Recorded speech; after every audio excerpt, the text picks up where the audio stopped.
കേരളത്തിലെ സ്കൂളുകളിലെ പെൺകുട്ടികൾക്ക് മാസം 3 ദിവസം വരെ മെൻസ്ട്രൽ ലീവ് എടുക്കാം എന്ന് നമ്മുടെ സർക്കാർ പുതിയൊരു പോളിസി കൊണ്ടുവന്നിരിക്കുകയാണ്.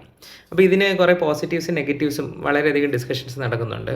പോസിറ്റീവ് എന്താണെന്ന് വെച്ച് കഴിഞ്ഞാൽ this can be way to normalisation അല്ലേ. ഡെക്കേഡ്സ് ആയിട്ട് പീരീഡ്സ് എന്ന് പറയുന്നത് ഭയങ്കര സ്റ്റിഗ്മറ്റൈസ് ചെയ്ത് ഭയങ്കര ഹിഡനായി കൊണ്ട് നടക്കുന്ന ഒരു സംഭവം. ആർത്തവം എന്ന് പറയുന്നത് ഡിസ്കസ് ചെയ്യപ്പെടേണ്ടതാണ്. അതൊരു നാച്ചുറൽ കാര്യമാണെന്നുള്ള ഒരു ഡിസ്കഷന് വഴി തുറക്കാൻ ഈ ലീവ്സ് ഹെൽപ്പ് ചെയ്തേക്കാമെന്നുള്ളത്. രണ്ടാമത്തെ കാര്യം, periods are not the same for every one.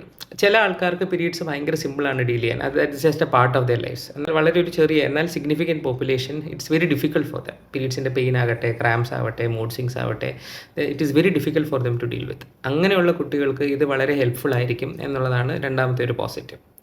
മൂന്നാമത്തെ കാര്യം ഒരു പോസിറ്റീവ് ആണോ എന്ന് എനിക്കറിയില്ല. നമ്മുടെ സ്കൂളുകളിലെ ഇൻഫ്രാസ്ട്രക്ചർ, മെൻസ്ട്രൽ ഹെൽത്ത് ആൻഡ് ഹൈജീൻ്റെ ഇൻഫ്രാസ്ട്രക്ചർ, പാഡിൻ്റെ അവൈലബിലിറ്റി, അത് ഡിസ്പോസ് ചെയ്യാനുള്ള സ്ഥലങ്ങൾ, അല്ലെങ്കിൽ ഇവർക്കൊരു ബുദ്ധിമുട്ട് വന്നാൽ പോയി ഒന്ന് റെസ്റ്റ് എടുക്കാനുള്ള ഒരു റൂം, അല്ലെങ്കിൽ ഇതൊക്കെ ഡീൽ ചെയ്യാൻ അറിയുന്ന ഫാക്കൽറ്റി, അതൊക്കെ it's in very poor condition. അപ്പോൾ അതിനൊരു സൊല്യൂഷൻ ലീവ് കൊടുക്കുന്നതാണോ എന്ന് ചോദിച്ചാൽ എനിക്കറിയില്ല.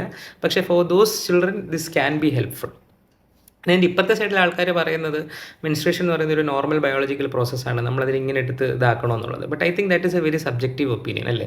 It depends from individual to individual. ഓരോരുത്തർക്ക് അവർക്ക് ബുദ്ധിമുട്ടുണ്ട്. അപ്പം നമ്മൾ ഐഡൻറ്റിഫൈ ചെയ്യേണ്ടത് ജെനുവിൻലി ഈ ലീവ്സ് ആവശ്യമുള്ള കുട്ടികളെ ഐഡൻറ്റിഫൈ ചെയ്യാനുള്ള എന്തെങ്കിലും ഒരു ക്രൈറ്റീരിയ. പക്ഷേ അതെങ്ങനെ ചെയ്യുമെന്നുള്ളതാണ് അടുത്ത ക്വസ്റ്റ്യൻ.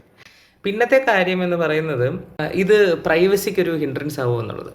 ഒരു രീതിയിൽ ആലോചിച്ചാൽ ശരിയല്ലേ. ഇപ്പം ഒരു ക്ലാസ്സിലൊരു കുട്ടി എല്ലാ മാസവും ഇന്ന സമയമാകുമ്പോൾ ലീവ് എടുക്കുന്നു. അപ്പോൾ അവരുടെ മെൻസ്ട്രൽ സൈക്കിൾ എങ്ങനെയാണ്, അവർക്ക് ആർത്തവം എപ്പോഴാണ് വരുന്നതെന്നുള്ളത് കൂടെ പഠിക്കുന്നവരും ടീച്ചേഴ്സൊക്കെ അറിയില്ലേ. അപ്പം want it be reducing privacy rather than increasing dignity എന്നുള്ളൊരു ചോദ്യം. വീക്കെൻഡ് ക്യാച്ചപ്പ് ക്ലാസ്സസിനെ പറ്റി അതെങ്ങനെയാണ്, ഓപ്ഷനിലാണ്. ഇപ്പോൾ നമ്മളൊരു പനി വന്ന് ലീവ് എടുത്താൽ വീക്കെൻഡ് ക്യാച്ചപ്പ് ക്ലാസ്സസ് ഉണ്ടാവാറില്ല. നമ്മൾ മെൻസ്ട്രേഷനായിട്ട് ലീവ് കൊടുത്തതിന് ശേഷം ആ പീരീഡ്സ് കാരണം അവരവരുടെ വീക്കെൻഡ് നഷ്ടപ്പെടുന്നു എന്ന് വരുമ്പോൾ ഈസ് ദാറ്റ് റൈറ്റ് എന്നുള്ളതാണ് മറ്റൊരു ക്വസ്റ്റ്യൻ.